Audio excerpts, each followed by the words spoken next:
शुक्रवार को हुई उत्तरी दिल्ली नगर निगम की स्थायी समिति की बैठक में अधिकारियों व पार्षदों के बीच तीखी नोकझोंक देखने को मिली। राजधानी दिल्ली में अपनी सील हुई संपत्तियों यानी कि फैक्ट्रियों, दुकानों, गोदामों और दूसरी संपत्तियों को डीसील कराने के लिए लोग दर दर भटक रहे हैं, लेकिन निगम अधिकारियों का इसका कोई असर नहीं है। शुक्रवार को उत्तरी दिल्ली नगर निगम की स्थायी समिति की बैठक में यह मुद्दा आप पार्षद विक्की गुप्ता ने उठाया, लेकिन अधिकारियों का व्यवहार टालने वाला ही रहा। सत्ताधारी बीजेपी के नेताओं ने भी अधिकारियों की मनमानी के खिलाफ कड़ी नाराजगी जताई। आलोचना से तिलमिलाए एडिशनल कमिश्नर संदीप जैक्स ने तो खुद को डीसीलिंग की कमेटी से ही हटाने के लिए कह दिया। बता दें कि उत्तरी दिल्ली नगर निगम के क्षेत्र में 1/4/2017 से अब तक कुल 4346 संपत्तियों को सील किया गया है। 1/4/2012 से पहले की भी 481 संपत्तियां सील पड़ी हैं। इनमें से मॉनिटरिंग कमेटी के आदेश पर कुल 2798 संपत्तियों को सील किया गया है, जबकि निगम अधिकारियों की मनमानी से कुल 1548 संपत्तियां सील की गई हैं। उत्तरी दिल्ली में अवैध निर्माण के चलते 1234 और भूमि के दुरुपयोग के चलते कुल 703 संपत्तियों को पिछले 4 वर्षों में सील किया गया है। हालांकि इनमें से 112 संपत्तियों को अस्थायी और 1559 संपत्तियों को स्थायी तौर पर डीसील भी किया गया है। फिलहाल निगम के पास 75 संपत्तियों को डील सील करने के आवेदन पेंडिंग है। इस मामले में आप पार्षद विक्की गुप्ता ने कहा कि ये अधिकारियों की मनमानी है और जनता की परेशानियों पर किसी का भी ध्यान नहीं जा रहा है। मतलब ये है कि सीलिंग से संबंधित सारी जनता उत्तरी दिल्ली नगर निगम की परेशान है, जिसका मुझे जवाब दिया गया कि 1/4/2017 से 4346 संपत्तियों को सील करा गया है और इसमें से 1559 संपत्तियों को डीसील करा गया है। तो मैंने पूछा कि बाकी 3000 जो और प्रॉपर्टी है उनका क्या कार्य हो रहा है, वो डीसील क्यों नहीं हो रही है। उसका जवाब नहीं देते हुए सिर्फ इन्होंने कहा कि 75 एक आवेदन आए हैं और हमने कैंप लगाए हैं, जिसमें कैंप में सिर्फ एक ही आवेदन आया है। जबकि निगम के जो हमारे पक्ष के पार्षद हैं उन्होंने भी कहा किसी भी जोन में किसी तरह का कोई कैंप नहीं लगा है। मतलब आप देखिए कि किस तरह की अंधेरगर्दी है और आप 3-3 साल से लोग धक्के खा रहे हैं, उनको आप बता नहीं रहे हैं। और मैं सभी जनता को आपके माध्यम से बताना चाहूँगा कि जो मॉनिटरिंग कमेटी भी है उसने ऐसा कहीं नहीं कहा कि परमानेंट डीसील कर आप नहीं कर सकते। आप उनको परमानेंट डीसील कर सकते हैं, उनकी फाइल यहीं से निगम से जाएगी। वो बताएंगे कि भाई अगर हमने गलत कर लिया है या इसने अपनी प्रॉपर्टी के अंदर टेम्परेरी डीसील मांग के उसमें सुधार कर दिया है, उसका जो वो मिसयूज कर रहा था, जिस मिसयूज के अंदर में वो प्रॉपर्टी सील हुई है, तो हमने उसके ऊपर में एक्शन ले लिया, या उस व्यक्ति ने एफिडेविट देके अपनी उस प्रॉपर्टी को रेक्टिफाई कर लिया, वो भी डीसील हो सकती है। पर कोई करना ही नहीं चाह रहा क्योंकि ये मॉनिटरिंग कमेटी का डर दिखा रहे हैं। मैंने आज पूछा कि मॉनिटरिंग कमेटी के अंदर जो जजेस लोग बैठे हैं उनको आप बदनाम मत करिए, वो दिल्ली की जनता के लिए काम कर रहे हैं, पर उनका हेल्पर कौन है? निगम का नोडल ऑफिसर उनका हेल्पर है। ये बात सारे अधिकारियों ने मानी, किसी ने भी इस बात का खंडन नहीं करा। तो जनता को आप रिलीफ क्यों नहीं दे रहे? अधिकारियों ने जब गोलमोल जवाबों के जरिए घुमाने की कोशिश की तो बीजेपी पार्षदों ने भी अधिकारियों की जमकर क्लास लगाई। कहाँ कैंप लगा बताओ। कमिश्नर साहब ने ऑर्डर किए थे कि हर शनिवार को कैंप लगाए जाएंगे। करोड़ बाग में कहाँ पे कैंप लगा ये बताओ, ये बताइए सर। जब ये स्टैंडिंग कमेटी में क्वेश्चन उठा था और ये बताया गया था और आपने कमेटी भी बनाई, उसके बाद कैंप लगाने के बाद महेंद्र जी मेरी बात एक मिनट, यही विषय है, कोई विषय नहीं मेरा। तो आप बताओ, जो कमिश्नर साहब ने कहा है उसके अनुसार कहाँ कैंप लगे हैं? सब हर जोन में लगे हैं, हर जोन के अंदर कैंप लगा है और उसमें सिर्फ प्रॉपर्टी डीसीलिंग के लिए हर चीज के लिए कैंप लगाया गया था। सर मैं यही तो पूछ रहा हूँ गुप्ता जी, मैं चेयरमैन साहब मैं यही पूछ रहा हूँ। अरे लवड़िया जी, आप मेरा तो क्वेश्चन पूरा होने दो ना, मेरे को तो जवाब चाहिए।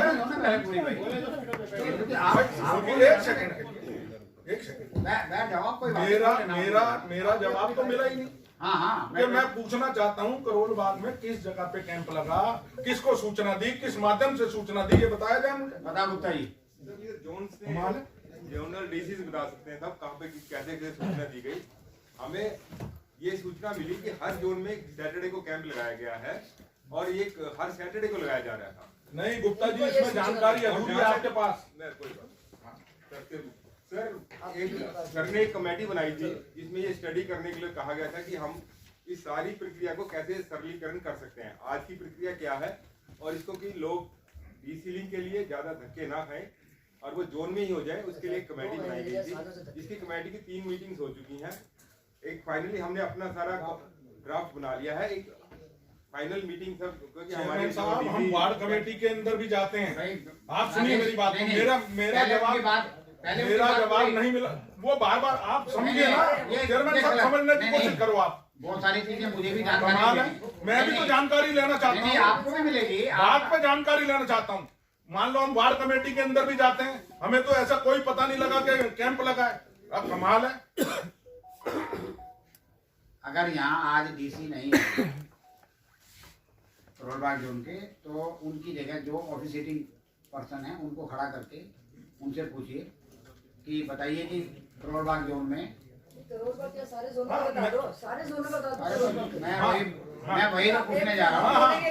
मैं वही तो पूछने जा रहा हूँ, लेकिन आप कह रहे हैं मेरी बात पहले बताओ। सच पूछो ना मैं अभी उनसे यही पूछना चेयरमैन चाहता साहब, हूँ। मैं आपसे प्रार्थना करना चाहता हूँ। सारे जोन 3-3 साल, 3.5 साल से प्रॉपर्टियां सील पड़ी हुई हैं और गुप्ता जी ने बड़े ही हल्के से ये कह दिया कि कैंप लगे हुए हैं। कमाल है, जो कि निगम पार्षद को कोई जानकारी नहीं है। हम वार्ड कमेटियों में रहते हैं, आप चेयरमैन हैं, आपको ही नहीं पता। जब पार्षदों को ही नहीं पता तो क्षेत्र की जनता जिनके प्रॉपर्टी सील पड़ी में कैसे पता चलेगा? ये सबकी बात समझ में आ गई है। अब कम इनका जवाब तो ले लेना। आप तो बाकी बातों को मैनिपुलेट ना करें, मैनिपुलेट ना करें बातों को। कैंप लगाएंगे और डीसी साहब कैंप लगवा रहे हैं। अरे चेयरमैन साहब आपको सुनना है, थोड़ा प्लीज सुनने पे ध्यान दें। आप भी आप सुने बात को। जब निगम पार्षद को नहीं पता, ये डीसी की जिम्मेदारी बनती है सभी निगम पार्षदों को बताएं कि यहाँ पे कैंप लग रहा है, ताकि हम क्षेत्र के लोगों जिनकी प्रॉपर्टी सील पड़ी को बता सके कि सैटरडे के सैटरडे यहाँ कैंप लग रहा है और आप वहाँ जाएं, हमारी हेल्प कीजिए, आपके साथ खड़े हैं। हमें नहीं पता तो क्षेत्र की जनता की प्रॉपर्टी थी उनको कैसे पता चलेगा? तो ये खाना पूर्ति हो रही है, काम नहीं हो रहा। और गुप्ता ने बड़े इजीली बोल दिया यहाँ कैंप लगे। हाँ, कितने आई कैंप में? एक वो आया, एक भी नहीं आया। एक शुक्र एक आ गया, एक भी नहीं आई। जनता को पता ही नहीं चला तो कहाँ से लोग आए डीसी कराने के लिए? क्या फायदा ऐसे कैंपों का? चेयरमैन साहब, मैं कुछ कहना नहीं चाहता हूँ, आप समझिए मेरी बात को। मैं प्रार्थना करना चाहता हूँ कि मैं संतुष्ट नहीं हूँ इस बात से। आप समझिए, मान लो हम मीटिंग में बैठे हैं और जब आपसे भी संतुष्ट नहीं होंगे तो फिर क्या करेंगे बताओ आप? गुप्ता जी बहुत समझदार आदमी है, गुप्ता जी करोल बाग जोन में भी रहे, मैं जानता हूँ। पर आज जो है उन्होंने जो जवाब दिया, मैं उस बात से संतुष्ट नहीं हूँ। उन्होंने कहा कैंप लगे हैं, तो हमें क्यों नहीं पता? किस अफसर ने हमें बताया कि आज कैंप लगे? बताओ आप। मैं जनाब आपके माध्यम से देखिए, सबने अपनी पीड़ा बता ली। देखिए हम यहाँ खड़े होकर कितनी बढ़िया अंदाज में पीड़ा बता रहे हैं, कोई बात नहीं। पर उन लोगों की पीड़ा देखिए ना जो धक्के खा रहे हैं। जनता की पीड़ा देखिए आप। 4.5 साल पे आज हम डिस्कस कर रहे हैं किसी भी मुद्दे के ऊपर पे, और उस जनता की पीड़ा देखिए कि कितना बड़ा गंभीर विषय है। मैंने लास्ट टाइम आपसे कहा था ये तो सीलिंग की मुद्दा है। सीलिंग भी जो निगम के जेईई करते हैं, एक बिल्डिंग का सिर्फ पोर्शन जो अवैध है वो पर्टिकुलर पार्ट लिखना चाहिए कि भाई ये छज्जा इसका अनऑथराइज बनाया है, इस फ्लोर के ऊपर में ये हिस्सा अनऑथराइज है। पर वो पूरी की पूरी बिल्डिंग बुक कर देते हैं। जब आदमी रजिस्ट्री कराने जाता है उसको कितनी परेशानी झेलनी पड़ती है। Ground floor, first floor, second floor बिल्कुल रेगुलाइज है, नक्शे के मुताबिक बने हुए हैं। आपने अगर छत के ऊपर एक कमरा डाल लिया, छत की रजिस्ट्री तो नहीं हो रही ना, आप उस कमरे को बुक करिए। आप पूरी बिल्डिंग बुक करते हैं, माँ किस तरह से उसको हरेसमेंट होती है। सब रजिस्ट्रार उसको हरेसमेंट करता है कि पूरी बिल्डिंग बुक है, वो कहता है नक्शे के मुताबिक है। मतलब आप जनता को, मैं नहीं कह रहा कि जनता को जनता के संग इतना तो न्याय करिए कि जो लोग पैसे दे रहे हैं, नक्शा दे के पास करा रहे हैं, इसका मतलब पुरानी दिल्ली चांदनी चौक की तरह बिल्डिंगें बनाए क्या लोग? अनऑथराइज बिल्डिंगें बनाए जो निगम को 1 रुपए की आय नहीं हो। जो 6-6 मंजिल बिल्डिंग बना रहे हैं वहां पे जाके इंजीनियर नहीं देखते कि 6-6 मंजिलें बिल्डिंगें बन रही हैं, वहां पे अनऑथराइज कंस्ट्रक्शन हो रही है, 1 रुपए का रिवेन्यू एमसीडी को नहीं मिल रहा, और वहां पे सब वो रेगुलाइज है, वहां बिल्डिंग बुक नहीं होगी, सब चीज हो रही है। जो लोग कानूनी तरीके से काम कर रहे हैं उन लोगों के लिए मैं रिलीफ मांग रहा हूं सर। खुद को फंसता देख अधिकारियों ने भी बैठक दर बैठक किए जाने और रिपोर्ट तैयार होने का बहाना बनाया। हद तो तब हो गई जब एडिशनल कमिश्नर ने यह कह दिया कि 3 साल बाद लोग अब गलत सीलिंग के मामले लेकर के सामने आ रहे हैं। हमारी टीम मीटिंग ऑलरेडी हो चुकी है और हमने इसका एक ड्राफ्ट बना लिया सर। एडिशनल कमिश्नर के चेयरमैन है जयकर साहब सर, और फाइनल मीटिंग होनी थी सर। इसमें हमारे जो डीसी फैक्ट्री लाइसेंसिंग है वो थोड़े बीमार हो गए, तो नेक्स्ट वीक जब आ जाएंगे तो उसमें फाइनल करके सबमिट एक हफ्ते के लिए ही जवाब देने की बात हुई थी, 15 दिन में डीसील करने की बात हुई थी। मेरे ख्याल उन बातों को 1.5 महीना हो गया होगा। हमने जो हाउस में बात रखी थी शायद 1.5 महीना हो गया उन बातों को, तो अभी तक उस मीटिंग की कोई कार्रवाई नहीं हुई। उन्होंने रिपोर्ट अभी तक नहीं दी है। 3 मीटिंग हो चुकी है सर। नहीं, अभी कितनी और होगी? 1 मीटिंग और होगी सर। फाइनल ये प्रेस्क्राइब थी क्या पहले कि 4 मीटिंग होनी है?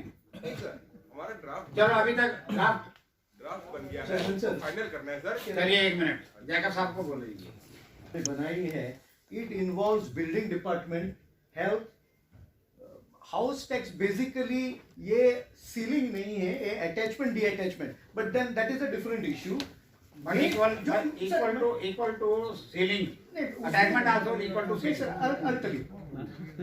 मेन इशू जो आ रहा है सर इसमें इस फैक्ट्री सीलिंग का, तो हमने 1-2 मीटिंग में as far as building is concern जो कमिश्नर साहब से बात करके बिल्डिंग और ये अपना हेल्थ का we have sorted out that issue. इतना सिंप्लीफाई कर दिया है, it will go to commissioner and immediately it will come to you sir. Problem यही आ रही है about factory licensing. Now factory licensing issue I mean ceiling issue ये है कि वो स्टेप 1, स्टेप 2, स्टेप 3 इसमें इतना कंफ्यूजन है कि इसमें इतना कंफ्यूजन है कि जो डिटेल सुप्रीम कोर्ट में गई थी as far as step 1, 2, 3 is concern, उसमें तो हम कुछ नहीं कर सकते as far as supreme court जो गया है। बाकी का जो भी था इसमें एक थोड़ा टेक्निकलिटी आ रही है जो हम सिंप्लीफाई करने के लिए ट्राई कर रहे हैं, क्योंकि अगर MC Mehta versus union of India court किया तो इमीडिएटली वो इसमें जाता है। So we are working out some system very in the next coming week sir, क्योंकि problem is only because of factory licensing, factory sealing के लिए ही वो अटका हुआ है। वेरएज बिल्डिंग डिपार्टमेंट को ऑलरेडी हमने सिंप्लीफाई करके रेडी रखा है। कमिश्नर को I mean we are only waiting because वो डीसी हमारा जो फैक्ट्री लाइसेंसिंग था वो बीमार हो गया, नहीं तो हम वो भी करवा सकते थे। So give us 1 week time sir, we will finish off that particular, क्योंकि अल्टीमेटली ये सिंप्लीफिकेशन नहीं हो सकता तो जोनों में आप कैंप लगवा के क्या करोगे?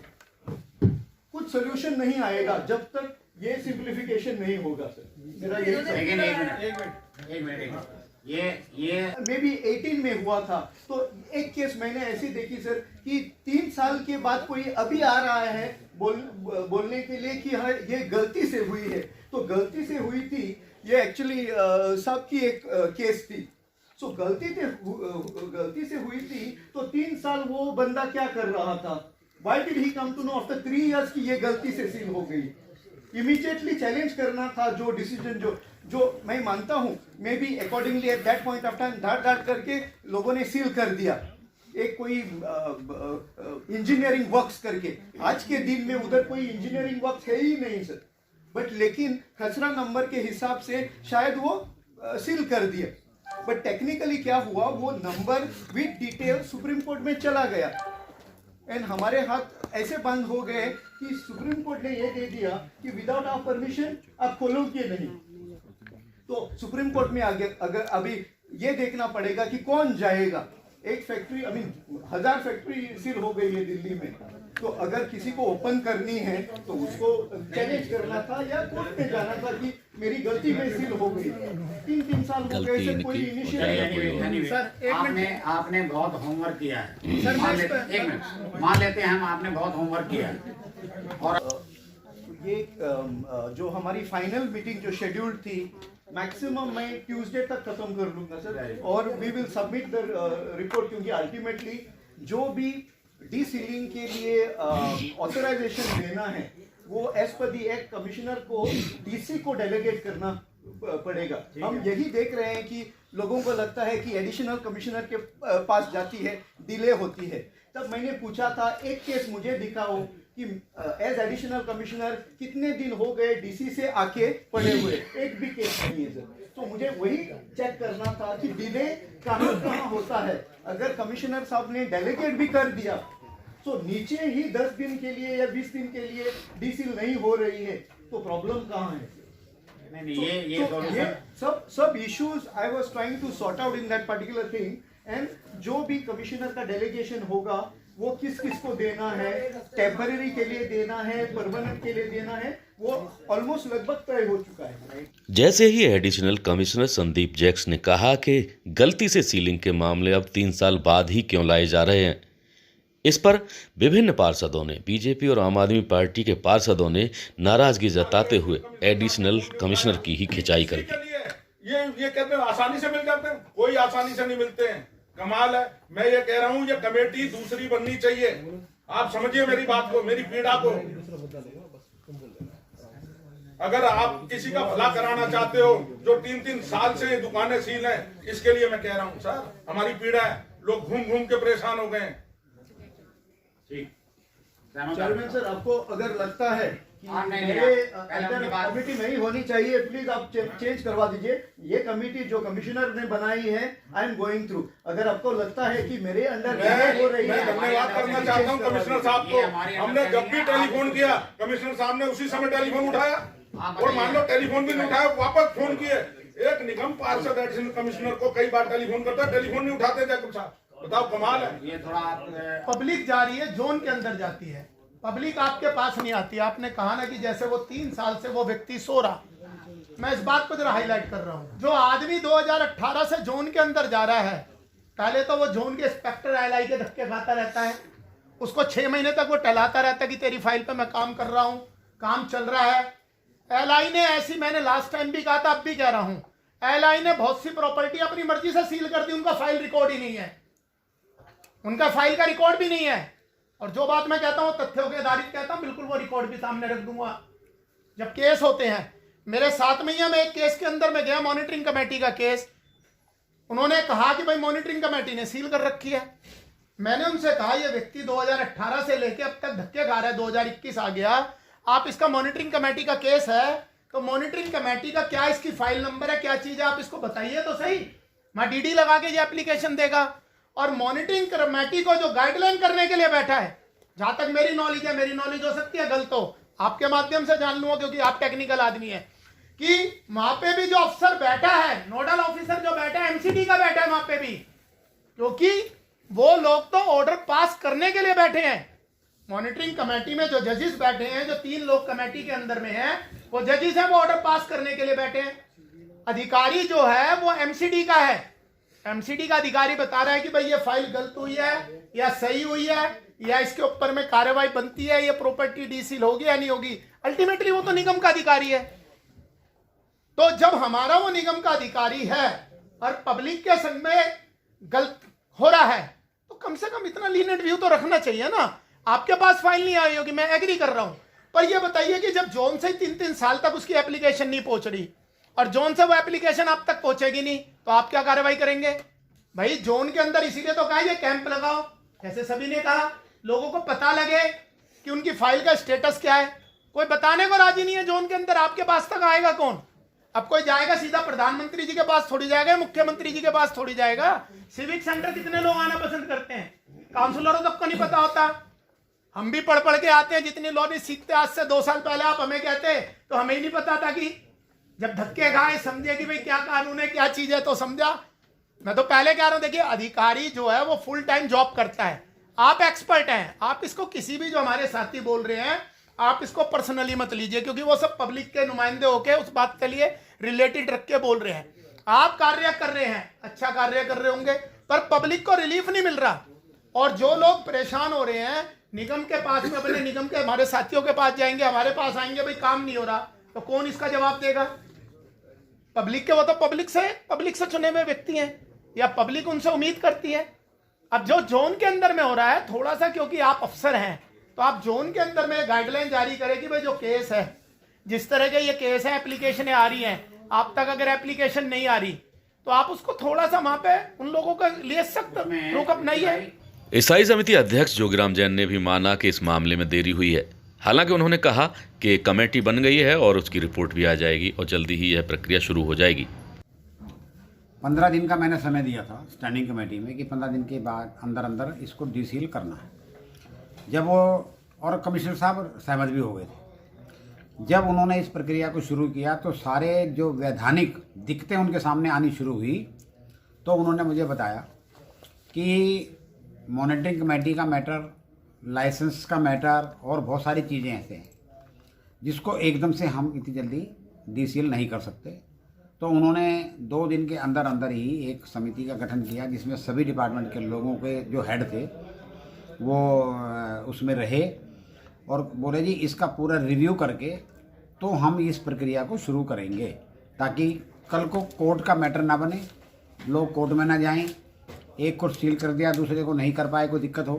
तो इसी उद्देश्य से उन्होंने ये समिति का गठन किया है। और आज क्योंकि स्टैंडिंग कमेटी में ये विषय बहुत उछला है, और उछला क्या है, सभी प्रताड़ित हैं इस चीज़ से, सभी दुखी हैं, चाहे निगम पार्षद हो, चाहे जनता हो, चाहे व्यापारी हो, कोई भी हो, बहुत ज़्यादा दुखी हैं। मॉनिटरिंग कमेटी ने ऐसा ग्रहण लगा दिया है लोगों पे कि जिसमें हमारे अधिकारी चाहते हुए भी एकदम से उसको नहीं खोल सकते। तो उसी के लिए एक रास्ता निकालने के लिए, और बल्कि ये तो मैं ज़रूर कहूँगा, अगर कोई हाउस टैक्स का मैटर है या कोई हल्का कोई मैटर है उसमें डिले नहीं है। मैंने ये स्ट्रिक्टली बोला है, हाउस टैक्स की वजह से अगर मान लो किसी का सील है और उसने पैसे जमा करा दिए तो किसी भी हालत में रुकना नहीं चाहिए, वो डीसील होना चाहिए, और वो हो भी रहा है, उसको वो पेंडिंग नहीं है। लेकिन ये मॉनिटरिंग कमेटी का मैटर जो है ना, इसको भी सॉल्व करने के लिए प्रक्रिया चालू है, देख रहे हैं।